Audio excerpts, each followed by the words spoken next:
Bismillahirrahmanirrahim. Assalamualaikum warahmatullahi wabarakatuh. Alhamdulillah wassalatu wassalamu ala rasulillah wa ala alihi wa ashabihi wa man tabi'ahum bi ihsan ila yaumil amma ba'd. Alhamdulillah, pada malam hari ini maghrib kita mulai malam dengan ibadah kepada Allah, salat berjamaah, zikir, salat ba'diyah. Kemudian Allah beri taufik kita, hati kita masih ada di masjid, ya. Mudah-mudahan kita termasuk salah satu 7 golongan yang Allah naungi nanti di hari kiamat, yaitu rajulun qalbuhu mu'allaqun bil masajid, yaitu seorang yang hatinya selalu terikat dengan masjidnya. Mudah-mudahan ya. Kita masuk ke bahasan tafsir tauhid wa syahadati alla ilaha illallah. Tafsir tentang tauhid dan persaksian bahwa tidak ada sesembahan yang berhak disembah kecuali Allah Subhanahu wa taala. Dibuka oleh muallif dengan surah Al-Isra ayat 57. Kata Allah Subhanahu wa taala, "Ulaika alladzina yad'una yabtaghuna ila rabbihimul wasilata ayyuhum aqrabu wa yarjuna rahmatahu wa yakhafuna 'adzabahu. Inna 'adzaba rabbika kana mahzura." Mereka, sesembahan-sesembahan yang disembah oleh orang musyrik, mereka juga yabtaghuna ila rabbihimul wasilah. Mereka berusaha mendekatkan diri kepada Allah, ayyuhum aqrab, ya, dengan wasilah. Wasilah di sini al-qurbata bit-ta'ati wal ibadah, yaitu al-qurba, bentuk pendekatan diri kepada Allah, bit-ta'ati wal ibadah, yaitu dengan mentaati Allah dan beribadah hanya kepada Allah. Ini Allah sedang menceritakan bahwa berhala-berhala yang disembah orang musyrik, contohnya Wad, Suwa', Yaghuz, Ya'uq, Nasra, ini dulunya mereka adalah orang soleh. Nanti lihat tafsir surah Nuh, ya. Kemudian nanti juga bab berikutnya akan dijelaskan Latta, itu dulu orang baik, Pak. Dia suka punya hobi bikin roti dari tepung gandum dicampur kurma. Bikin banyak, dibagikan ke jamaah haji gratis. Jamaah haji kan yang datang dari berbagai penjuru kan, makanya terkenal kebaikannya. Nah, ketika Latta meninggal, dikubur, kuburannya dibangun, disembah oleh orang-orang yang mungkin dulu merasa Latta itu berjasa, pernah memberi makanan. Dari situlah Nabi SAW melarang kita untuk menyemen kuburan, ya. Ada larangannya, Pak. Kuburan nggak boleh disemen. Bahkan mohon maaf, ada juga larangan menulis. Sebenarnya kalau dikembalikan ke syariat, ya, kembalikan ke hadis, kuburan tuh nggak boleh dinamai, Pak, ya. Fulan bin Fulan, ada larangannya. Teman-teman kalau umrah sempetin ziarah ke makam Baqi', itu kuburan para sahabat di situ, nggak ada yang diberi nama sama sekali, ya, hanya batu saja. Kenapa? Memotong jalan, saddu zari'ah, supaya tidak ada orang-orang yang mengagungkan kuburan. Wa yarjuna rahmatahu wa yakhafuna 'adzabah.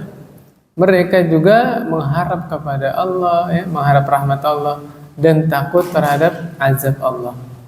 Inna 'adzaba rabbika kana mahzura. Sesungguhnya azab Rabbmu itu adalah azab yang sangat mengerikan. Saya ingetin ya, teman-teman udah tahu semua sebenarnya. Saya hanya mengingatkan. Azab yang paling ringan di neraka itu, Pak, seseorang berdiri di atas bara api. Nabi jelaskan otaknya mendidih. Bara apinya di bawah kaki, tapi otaknya mendidih. Berarti apa? Seluruh tubuhnya merasakan panas. Sarafnya, darahnya, daging, tulang, semuanya merasakan panas. Saking panasnya, otaknya itu mendidih. Dan itu Nabi jelaskan adalah jenis siksaan yang paling ringan. Ya.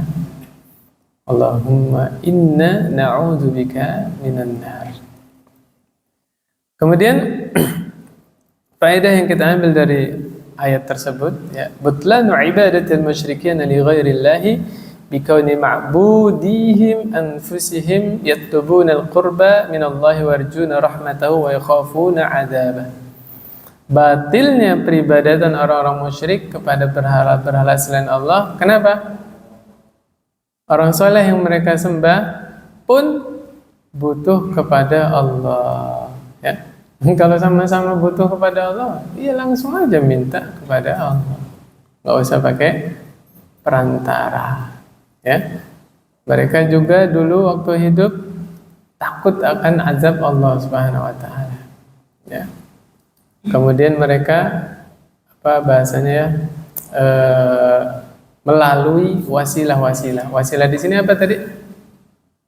Melakukan ketaatan kepada Allah dan ibadah-ibadah. Kemudian yang kedua, salahul ma'budin la yubarriru syirka bihim. Kesolehan yang disembah. Jadi berhala-berhala itu ternyata simbol yang dibuat untuk siapa? Orang soleh dulu.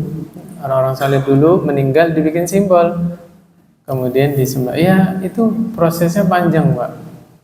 Gak serta-merta manusia tunduk menyembah berhala tadi, enggak. Dikasih jerat-jerat oleh syaitan sedikit demi sedikit, ya talbis.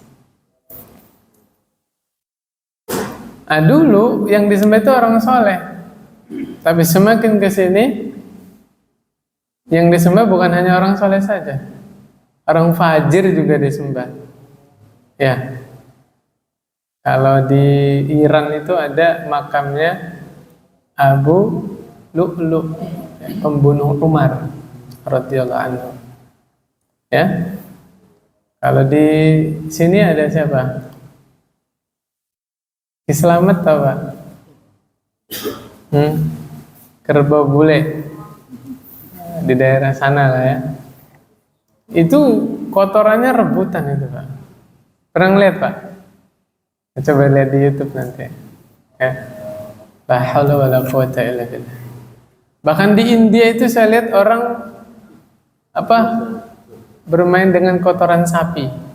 Sapi lebih berharga di India daripada manusia. Enggak boleh disembelih Pak sapinya. Oke? Tapi diimpor ke Indonesia. Di Indonesia diapain? Ini kita lagi ngajak berpikir kenapa?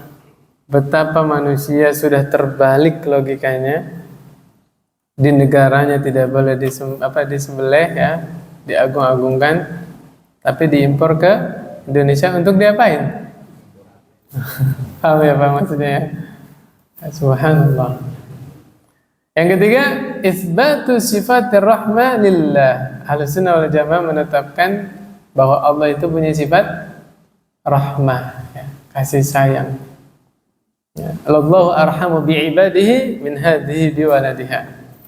Allah itu lebih, ya, sungguh-sungguh Allah itu benar-benar lebih sayang kepada hamba-hambanya daripada kasih sayang ibu kepada anaknya. Itu Nabi yang bilang Pak.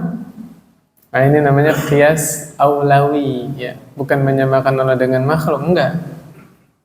Ibu mungkin enggak akan membuang bayinya ke dalam api? Hah? Tidak mungkin, saking sayangnya sama bayinya kan. Seorang ibu itu luar biasa, saya saksikan sayangnya kepada bayinya. Ya, mustahil. Ya, begitu disayang bayinya itu. Gak akan seorang ibu melempar bayinya ke dalam api kan? Maka Allah lebih sayang lagi kepada hamba-hambanya daripada kasih sayang ibu kepada anaknya. Di dalam hadis itu dijelaskan, seandainya seorang hamba mengetahui betapa luasnya rahmat Allah, bagaimana Allah itu sayang kepada hamba mukmin, tidak ada satu orang pun yang putus asa dari rahmat Allah. Gak ada. Sebanyak apapun dia berbuat dosa, sebesar apapun dosa yang pernah dia lakukan, kalau dia tahu betapa luasnya rahmat Allah, luasnya ampunan Allah, tidak ada manusia yang putus asa dari rahmat Allah. Ya. Allah diceritakan oleh Nabi mengampuni dosa orang yang membunuh 100 jiwa. Allah juga sudi mengampuni seorang pelacur dari Bani Israel. Allah ampuni. Betapa luasnya rahmat Allah Subhanahu wa taala. Tapi nggak boleh bahas itu doang, Pak. Lihat juga Allah itu syadidul iqab, ya. Azizun dzul intiqam. Allah juga keras siksaannya, ya. Makanya yang keempat ini, yasirul mu'minu ilallahi bainal khafi war raja. Seorang mukmin itu berjalan mendekat kepada Allah di antara khauf dan raja, di antara takut dan harap. Bapak barusan sholat maghrib, udah pasti diterima sholatnya? Ada kekhawatiran, jangan-jangan sholat kami selama ini tidak diterima oleh Allah Subhanahu wa taala. Bisa jamin Pak sholat kita diterima? Tidak ada. Ada ungkapan yang sangat indah dari seorang salafus saleh, saya lupa namanya ya. Beliau bilang begini, seandainya aku mengetahui satu amal soleh saya diterima oleh Allah Subhanahu wa taala, itu jauh aku lebih cintai daripada dunia seisinya. Satu aja Pak amal solehnya, Allah kabarkan bahwa amal tersebut diterima oleh Allah, itu jauh lebih membahagiakan daripada dia diberi dunia seisinya. Ya. Illa fi halatil ihtidari fayuqawwiya janibar raja, kecuali pada saat-saat menjelang sakaratul maut. Itu harus dipertebal, diperkuat lagi yang roja, rasa harapnya. Kenapa alasannya Pak? Innallaha ta'ala 'inda dhanni 'abdi bih. Sesungguhnya Allah itu tergantung prasangka hambanya. Itu hadis juga. Jangan sampai hambanya pesimis, aduh kayaknya saya masuk neraka deh. Gimana kalau Allah realisasikan benar-benar Allah masukkan ke dalam neraka? Na'udzubillah. Kalau menjelang wafat, optimisnya dipertebal Pak. Insya Allah, Allah ampuni dosa-dosa saya. Allah sudah mudahkan saya ke masjid, Allah mudahkan saya menjaga salat 5 waktu. Optimis. Insya Allah, Allah luas rahmatnya. Ya Allah, Engkau mengampuni seorang yang membunuh 100 jiwa. Aku bukan pembunuh ya Allah, ampunilah aku. Gitu, optimis. Ya, ini kalau menjelang wafat. Ya. Kemudian berikutnya surah Az-Zukhruf ayat 26 ayat 27. Kata Allah Subhanahu wa taala, "Wa idz qala Ibrahim li abihi wa qaumihi innani bara'um mimma ta'budun illa alladhi fatarani fa innahu sayahdin." Dan tatkala Nabi Ibrahim berkata kepada ayahnya, ya, kalau di Al-An'am disebut nama ayahnya siapa? Azar, ya. Kemudian bukan hanya kepada ayahnya deh, Nabi Ibrahim juga berkata kepada kaumnya, ngajak kaumnya kepada tauhid. Setelah jelas terang kaumnya ini menentang dakwahnya Nabi Ibrahim bilang apa? sesungguhnya aku berlepas diri dari Tuhan-Tuhan yang kalian sembah.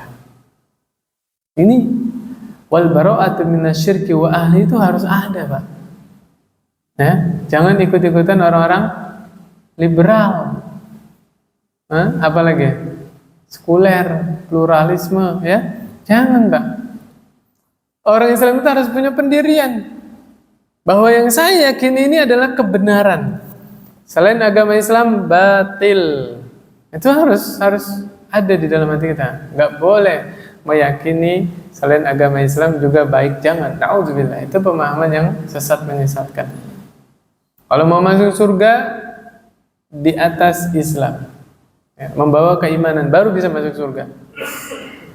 Kalau tidak di atas iman, neraka selamanya, Pak. Wa ma hum bikharijina minha.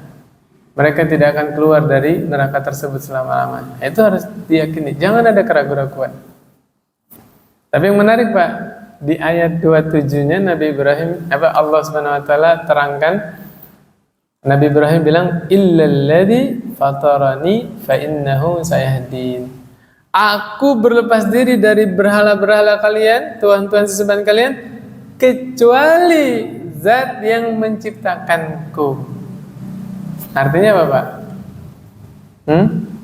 Kaumnya Nabi Ibrahim mengenal Allah tidak? Iya. Kaumnya Nabi Ibrahim menyembah Allah tidak? Iya. Seandainya kaumnya Nabi Ibrahim tidak menyembah Allah, tidak mengenal Allah, maka nggak perlu istisna di sini, nggak usah pakai pengecualian, ya. Disitulah ketika Allah terangkan ada istisna, maka Allah sedang menerangkan kaumnya Nabi Ibrahim dulu menyembah Allah, juga menyembah selain Allah. Nanti kita nggak akan aneh ketika baca sirah Nabawi. Orang musyrik itu, Pak, kalau sumpah demi Allah ya, warabbil Ka'bah, Rabbnya Ka'bah siapa? Allah SWT. Bahkan terkenal. Nah, ini saya jelaskan sedikit di sini mumpung lewat di kepala saya. Terkenal kisah ketika Abdul Muthalib ingin mengambil kembali 200 ekor unta yang dirampas oleh Abraha. Masih ingat kisah itu, Pak? Abraha kecewa kan? Aku datang ke sini ingin menghancurkan agamamu, bilang ke Abdul Muthalib, ya. Dalam kurung Ka'bah. Ka'bah itu kan simbol kita beribadah kepada Allah. Allah perintah suruh menghadap kiblat. Kiblatnya di mana? Mengarah Ka'bah gitu kan? Engkau malah sibuk dengan duniamu. Seakan-akan Abraha ingin menghina Abdul Muthalib, bahwa Abdul Muthalib tidak peduli agama, lebih mementingkan dunia. Bahasanya ke sana tuh. Tapi lihat, udah disekak kayak gitu, Abdul Muthalib punya jawaban yang luar biasa. Celep. Ana Rabbul Ibil. Aku pemilik unta, urusanku unta-untaku. Ka'bah milik Allah. Allah tidak akan membiarkan ada hambanya ingin menghancurkan rumahnya. Itu ucapan dari lisan siapa, Pak? Abdul Muthalib. Saya tanya, Abdul Muthalib musyrik atau mukmin? Mukmin apa musyrik? Saya tanya, tadi ungkapan tauhid bukan? Allah tidak akan membiarkan ada seseorang ingin menghancurkan rumahnya. Maksudnya pasti Allah melindungi Ka'bah. Walaupun orang-orang Quraisy tidak melindungi. Itu tauhid bukan, Pak? Kok bisa orang musyrik bertauhid? Disitulah peran ulama, Pak. Ulama datang mengklasifikasikan, membedakan, ada definisi tauhid rububiyah, tauhid uluhiyah. Seseorang yang mentauhidkan Allah hanya di ranah rububiyah saja, itu belum menjadikan dia seorang mukmin. Tauhid rububiyah adalah mentauhidkan Allah di dalam seluruh perbuatan-perbuatan Allah. Keyakinan bahwa Allah saja yang maha menghidupkan, mematikan, membagikan rezeki, menanggung seluruh kebutuhan makhluknya, ya, menciptakan alam semesta dan seterusnya. Orang yang meyakini seperti itu, betul dia bertauhid, tapi baru tahap rububiyah, belum jadi Islam. Nah, kalau mau disebut mukmin, mau disebut Islam, dia juga harus mentauhidkan dalam uluhiyahnya. Uluhiyah ini adalah mentauhidkan Allah di dalam seluruh perbuatan hamba. Gampangnya Pak, perbuatan hamba apa? Ngapain? Ibadah. Makanya tauhid uluhiyah nama lainnya tauhid ubudiyah atau tauhid ibadah.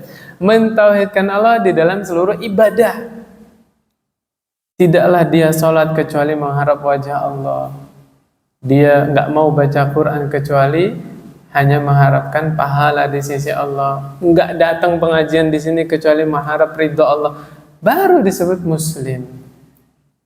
Meyakini hal-hal yang khusus untuk Allah itu hanya ada pada diri Allah saja. Selain Allah nggak ada punya sifat demikian. Seperti tadi menciptakan, mematikan, menghidupkan, merawat alam semesta dan seluruhnya. Plus mempersembahkan seluruh ibadah hanya untuk Allah, baru dia disebut muslim. Adapun Abdul Muthalib baru mentauhidkan Allah dalam rububiyahnya.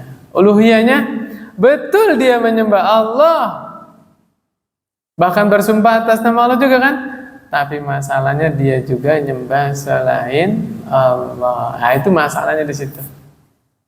Makanya Islam yang waktu kita terangkan di sini, masih ingat Bapak-bapak? Al-istislamu lillahi bit-tauhid wal inqiyadu lahu bit-ta'ah wal bara'atu minasyirki wa ahli. Yaitu berserah diri kepada Allah dengan mentauhidkannya, tunduk patuh kepada Allah dengan mentaatinya, serta berlepas diri dari syirik dan pelaku syirik. Ya, kita ke faedah Pak, Bu ya. Anna asla dinil anbiya'i wahidun wa huwa tauhid.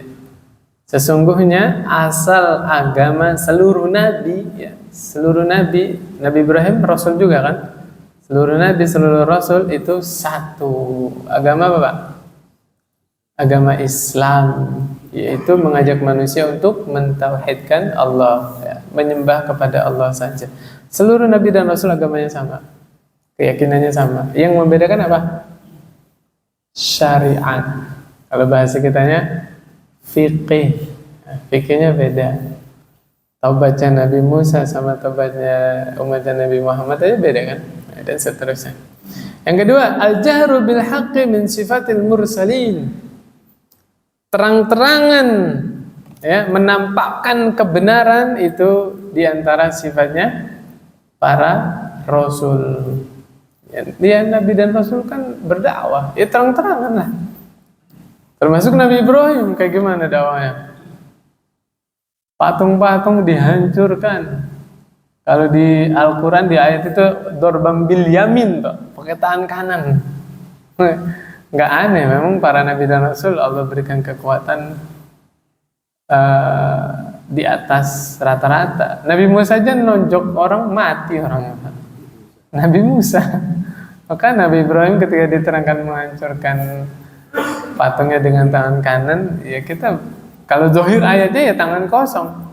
Tapi nanti di riwayat yang lain ada kampaknya itu ya. Demikian. Lihat berapa ratus itu berhala yang dihancurkan oleh Nabi Ibrahim. Terang-terangan kayak itu. Nabi Ibrahim udah tahu konsekuensinya. Pasti nyawa jadi taruhan kan. Dilempar ke dalam api kan. Tapi ketika Nabi Ibrahim akan dilempar ke dalam api, ditelanjangi Pak, dilepas bajunya. Ada rasa takut? La wallah. Para Nabi dan Rasul itu pemberani Pak. Gak ada rasa takut sama sekali. Ingat gak Nabi Muhammad ketika di Gua Sur? Nah, itu kan hadisnya, orang musyrik itu kalau ngeliat ke bawah gini aja, ketahuan. Abu Bakar ketakutan kan?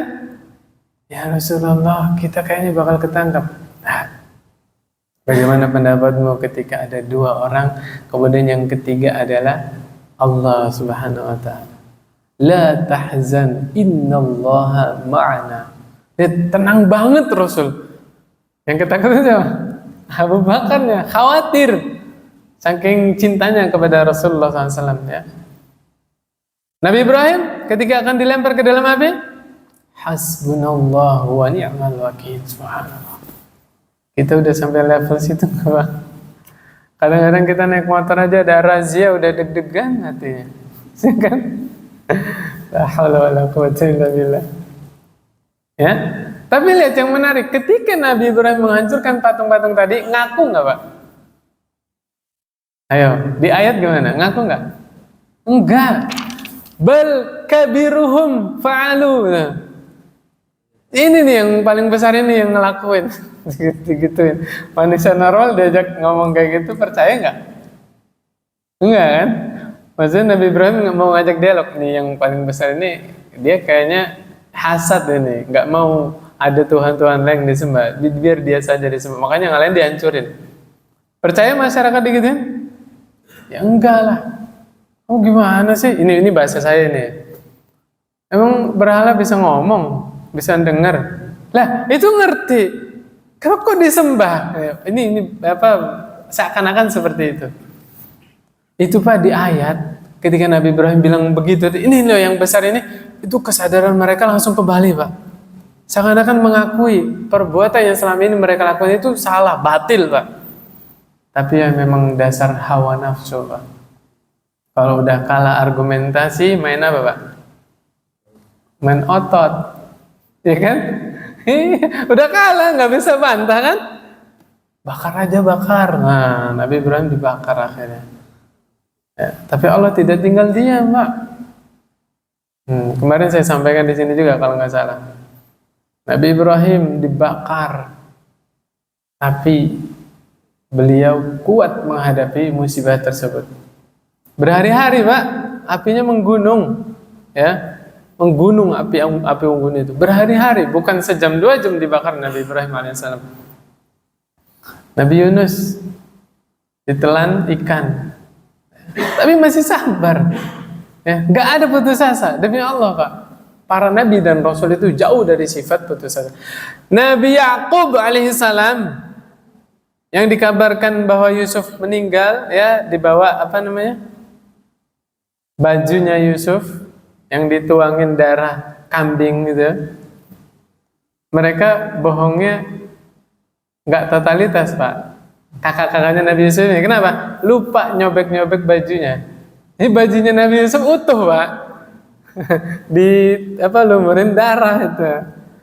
Ditambah lagi nggak ada wahyu yang menyatakan Nabi Yusuf meninggal. Makanya Nabi Yakub masih berharap puluhan tahun Pak, berharap supaya Allah kembalikan Nabi Yusuf itu. Nangis Pak sampai buta.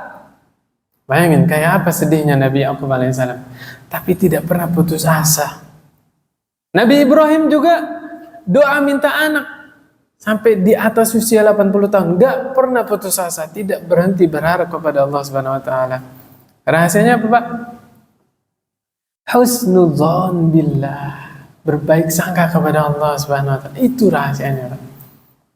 Ya, the power, ya, kekuatan para nabi dan rasul itu adalah berprasangka baik kepada Allah Subhanahu wa taala. Ingat gak di surah Asy-Syu'ara, falamma tara al-jam'an, ya, ketika Nabi Musa membawa Bani Israel sudah di tepi Laut Merah, di tepi pantai Laut Merah. Laut Merah itu kan pantainya ada 2 sisi Pak, ada yang di Jaziratul Arab, ada yang di Mesir kan.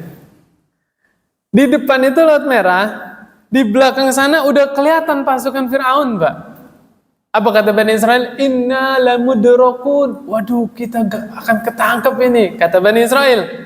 Kata Nabi Musa, kalla fa inna ma'iya rabbi sayahdin. Kita nggak akan ketangkep karena Allah senantiasa membimbingku. Demi Allah Pak, Nabi Musa ketika itu belum tahu apa yang akan terjadi. Setelah Nabi Musa mengucap begitu, kita nggak akan ketangkep, sekali-kali nggak akan. Allah selalu membimbing saya. Itu langsung Allah wahyukan supaya tongkatnya Nabi Musa dipukul ke bibir pantai itu, langsung terbelah laut itu. Nanti boleh cek di tafsirnya ya. Yang saya pernah dapat keterangannya, itu laut airnya itu seperti dinding yang sangat kokoh, seperti benteng, terbentuk 12 jalan. Jadi bukan kebelah 2 doang, itu mah film Pak. Apa korban film kalau masih meyakini seperti itu. Kalau di tafsir itu ada 12 jalan Pak. Nah, setiap jalan itu ada dinding terbuat dari air itu yang kokoh. Nah, karena Bani Israel ada 12 kabilah. Segitu banyak. Kalau satu jalan doang, muzdahiman, desek-desekan. Ya, Allah bikin itu 12 jalan itu. Ya, yaitu 10 kabilahnya itu berasal dari 10 kakaknya Nabi Yusuf, ditambah dari keturunan Nabi Yusuf itu sendiri, kemudian Yamin, bukan Bunyamin ya. Yamin. Baca Al-Qur'annya gimana Bapak? Yamin kan? Ya, bukan Bunyamin. Kalau bahasa Indonesia iya jadi nyak ya. Iya. Itu biasa adaptasi, kayak korun jadi karun, kan biasa ya adaptasi itu. Kemudian yang ketiga Pak, wujubu inkaril munkar walau 'alal aqrabin. Wajibnya mengingkari kemungkaran walaupun yang melakukan kemungkaran itu kerabat, saudara kita. Ini kadang-kadang kita sungkan, terutama yang melakukan kemungkaran ayahnya. Anaknya udah belajar, udah tahu kebenaran. Gimana itu? Ya, ini wajib ya. Sebagaimana Nabi Ibrahim mengingkari kesyirikan yang dilakukan oleh ayahnya. Sekarang gini teh, anaknya udah ngaji, udah tahu nggak boleh pakai jimat. Ayahnya masih nyimpen jimat. Gimana tuh mengingkarinya ya kan? Nah itu PR sebenarnya, PR ya. Walaupun nanti kita harus belajar siasat bagaimana mengingkari kemungkaran tanpa menimbulkan kemungkaran yang lebih besar lagi. Nah ini nanti ada fikihnya. Ada fikihnya. Tidak boleh mengingkari suatu kemungkaran yang kalau kita ingkari kemungkaran tersebut menimbulkan kemungkaran yang lebih besar, mudaratnya lebih besar. Itu ada fikihnya. Padahal dulu saya nggak kepikiran contohnya ini. Nanti kalau sambil jalan kalau lewat nanti kita ini apa? Contohnya gini deh. Ada preman main judi di pos di gardu. Premannya udah terkenal apa? Ganas lah. Dia bawa pisau segala macam. Nah, ibu-ibu udah ngaji. Kalau ibu-ibu yang ngingkarin itu dihajar. Nah, timbul mudarat yang lebih besar kan? Nah itu nggak boleh mengingkari. Nah, cara mengingkarinya juga bukan begitu caranya. Harusnya lapor RT setempat. Ini ada sekelompok orang meresahkan masyarakat. Nah itu baru. Itu. Jadi itu ada kaidahnya Pak ya. Tidak boleh mengingkari kemungkaran. Kalau kita mengingkari kemungkaran tersebut malah timbul kemungkaran yang lebih besar. Nanti bisa dicari contoh yang lainnya. Yang berikutnya, wujubul bara'ati minasyirki, wajib berlepas diri dari kesyirikan. Ya, caranya belajar Pak.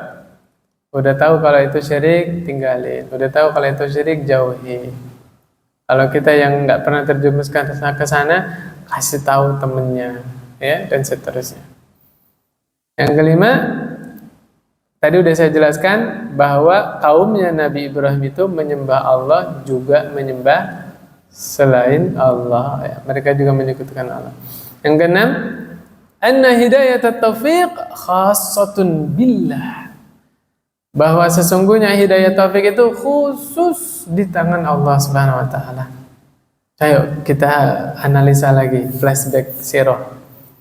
Nabi Nuh itu sangat menginginkan anaknya supaya dapat hidayah Islam. Kalau di Israiliyat namanya disebut Kan'an. Ya bunayya irkam ma'ana, wahai anakku, ayo irkam ma'ana. Naik perahu sini sama kami. Apa kata anak Nabi Nuh? Enggak, saya akan mencari gunung yang lebih tinggi. Wahai anakku, hari ini gak ada yang selamat. Nah, setelah anaknya hanyut, Nabi Nuh curhat ke Allah. Ya Allah, Engkau telah janji kepadaku akan menyelamatkan keluargaku. Innahu minni, kata Nabi Nuh.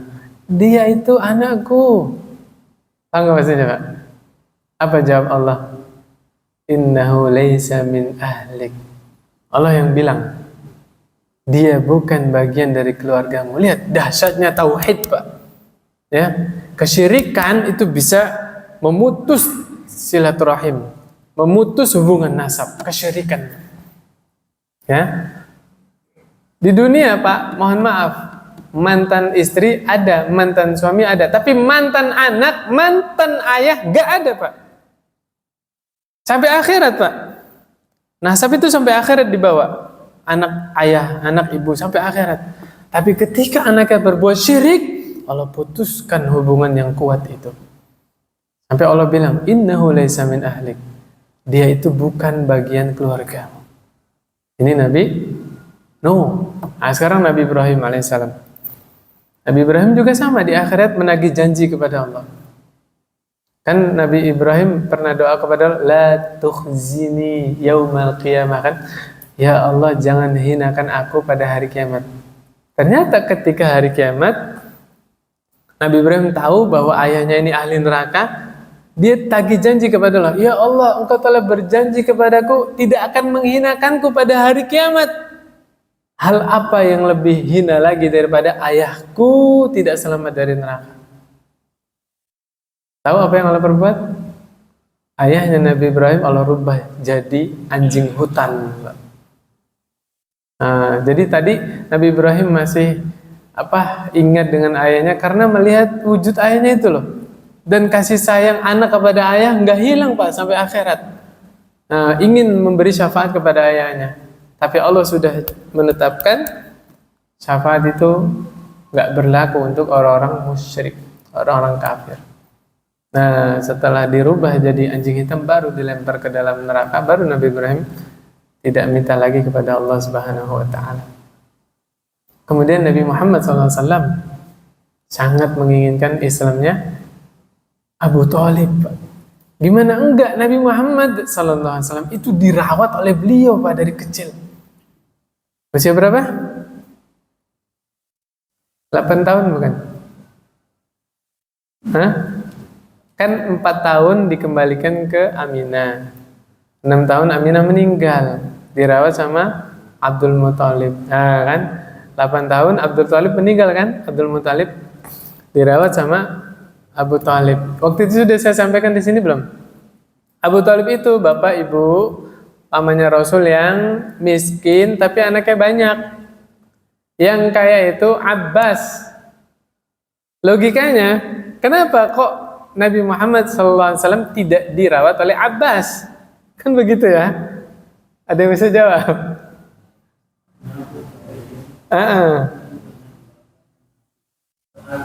Masya Allah, barakallahu fikum. Seayah seibu. Iya benar ya. Ahsantum, barakallahu fikum. Jazakallah khairan. Betul. Jadi Abbas sama Hamzah itu beda ibu sama Abdullah. Sedangkan yang seibu, seayah Abdullah dan Abu Thalib. Jadi nggak bisa dipungkiri, Pak, perlakuan kita terhadap saudara tiri itu beda. Bener nggak? Memperlakukan anak kandung sama anak tiri sama nggak? Nggak bisa dibohongi, Pak. Manusia itu punya perasaan, ya kan? Nah, maka Rasulullah SAW dirawat oleh Abu Thalib. Tapi yang menakjubkan, Pak, Abu Thalib itu lebih sayang kepada Nabi Muhammad SAW daripada anak-anaknya sendiri. Nah, ini yang menakjubkan. Inilah yang menyebabkan betapa Rasulullah SAW sayang banget sama Abu Thalib. Dan kita jangan salah sangka bahwa Nabi ngajak Abu Thalib masuk Islam itu terus-terusan, Pak. Tapi kan nggak pernah maksa. Dengan lemah lembut terus sampai di akhir hayat. Ini ada, Pak, kitabnya di depan kita. Nanti saya bacakan hadisnya di waktu yang udah sampai waktunya kita bacakan. Saya spill aja sedikit. Jadi ketika Abu Thalib akan meninggal, di situ Nabi talqin, ya ammi qul la ilaha illallah. Wahai pamanku, bilang la ilaha illallah. Kalimatun uhajju laka biha indallah. Ini kalau kalimat ini engkau ucapkan, wahai pamanku, la ilaha illallah, aku akan membelamu di hadapan Allah. Kurang apa Nabi ngajak Abu Thalib masuk Islam? Qadarullah, Pak. Di sisinya Abu Thalib ada Abu Jahal sama Abdullah bin Abi Umayyah, 2 sahabatnya Abu Thalib. Dan itu luar biasa talbis iblisnya. Abu Thalib, at-targhabu an millati Abdul Muthalib. Abu Thalib, kamu benci sama agamanya Abdul Muthalib. Lihat, bawa siapa? Abdul Muthalib, tokoh Quraisy, pemimpin Quraisy ketika itu sekaligus ayahnya Abu Thalib. Bayangin, dipermainkan perasaannya Abu Thalib. Singkat cerita, akhir hayatnya Abu Thalib meninggal di atas agamanya Abdul Muthalib. Tadinya Nabi janji akan memohonkan ampun untuk Abu Thalib selama tidak dilarang. Tadinya qadarullah turun surah At-Taubah itu kan, tidak pantas bagi seorang nabi dan bagi orang-orang mukmin memohonkan ampun untuk orang yang sudah jelas sebagai musuh Allah Subhanahu wa taala. Akhirnya Nabi sudah dikasih wahyu seperti itu. Nabi ikut nguburin Abu Thalib enggak? Enggak. Nabi nyuruh Ali bin Abi Thalib, Ali, makamkan ayahmu. Nah, di sini nanti kita dapat fikih. Jadi kalau di daerah sini ada orang Kristen, Pak. Nah, ada orang Kristen meninggal, orang-orang BPI sini masih punya kewajiban memakamkan jenazah tadi, minimal gali kubur. Jadi ada ininya, itu jadi fardu kifayah. Ya, kewajiban kita terhadap jenazah muslim memandikan, menyolati, memandikan, mengkafani, menyolati, menguburkan kan? Nah, kewajiban kita terhadap jenazah kafir menguburkan saja. Itu. Jadi kalau diminta ini tentang tapi kan pemakamannya beda ya. Nah, ini jawaban nih. Bagaimana kalau orang Islam dimintai tolong gali kubur untuk jenazah orang kafir? Boleh nggak, Pak? Boleh, silakan. Dalilnya Nabi nyuruh Ali bin Abi Thalib untuk menguburkan jenazahnya Abu Thalib. Itu nggak apa-apa. Terus dikasih amplop gimana? Ambil. Halal insyaallah. Ya. Iyalah. Transaksi ya. Boleh nggak muamalah sama orang kafir? Boleh, silakan ya. Aduh, ini jelasnya seperti itu ya. Coba nangkep nggak, Pak? Maksud saya apa? Ini habis belum waktunya? 1 menit. Nih Pak, saya simpulkan Pak. Betapa kita ini kurang bersyukur kepada Allah. Kita merasa nggak punya apa-apa, kita merasa miskin. Padahal Allah memberikan suatu hal yang sangat dahsyat. Yang diminta oleh Nabi Nuh untuk anaknya, Allah nggak kasih Nabi Nuh. Yang diminta Nabi Ibrahim untuk ayahnya, Allah nggak kasih kepada Nabi Ibrahim. Yang diminta Nabi Muhammad SAW untuk pamannya, Allah nggak kasih kepada Nabi Muhammad SAW. Terus Allah kasih kepada kita ini, subhanallah. Kita bukan Nabi, kita nggak punya hubungan nasab dengan Nabi, tapi Allah kasih sesuatu yang besar. Apa Pak? Agama Islam. Alhamdulillah ya. Karena seseorang selamat kalau dia beragama Islam, hidupnya di atas Islam, kemudian diwafatkan membawa Islam. Alhamdulillah. Yang terakhir, ya subhanallah, ini apa namanya, rahmat yang sangat besar ya. Kita nggak pernah minta Islam, tapi Allah kasih Islam. Alhamdulillah. Alladzi bi ni'matihi tatimmus shalihat. Subhanakallahumma wa bihamdik, asyhadu an la ilaha illa anta, astaghfiruka wa atubu ilaik. Assalamualaikum warahmatullahi wabarakatuh.